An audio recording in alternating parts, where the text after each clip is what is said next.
अरे जीजा के बहनी इलेक्शन में ठाड़ बतावा इज्जत कैसे रही। अरे जीजा के बहनी इलेक्शन में ठाड़ बतावा इज्जत कैसे रही। तो गली गली करई प्रचार बतावा इज्जत कैसे रही। वो तो गली गली करई प्रचार बतावा इज्जत कैसे रही। आगे आगे वोट मांगई पीछे पीछे नोट मांगई। आगे आगे वोट मांगई पीछे पीछे नोट मांगई।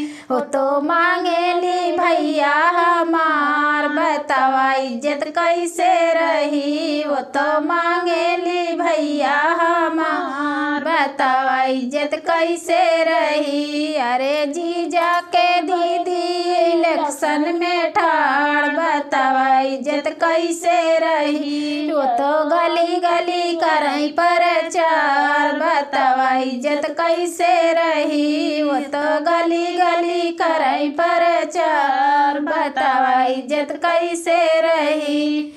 आगे आगे वोट मांगई पीछे पीछे नोट मांगई। आगे आगे वोट मांगई पीछे पीछे वोट मांगई।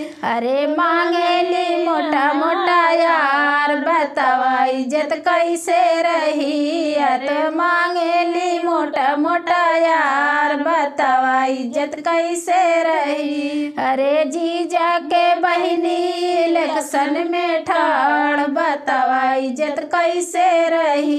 अरे जीजा के बहनी इलेक्शन में ठाड़ बतावा इज्जत कैसे रही। वो तो गली गली करई प्रचार बतावा इज्जत कैसे रही। वो तो गली गली करई प्रचार बतावा इज्जत कैसे रही। आगे आगे वोट मांगई पीछे पीछे नोट मांगई। आगे आगे वोट मांगई पीछे पीछे नोट मांगई। वो तो मांगेली सीएम बतार बतावा इज्जत कैसे रही। वो तो मांगेली सीएम बतार बतावा इज्जत कैसे रही।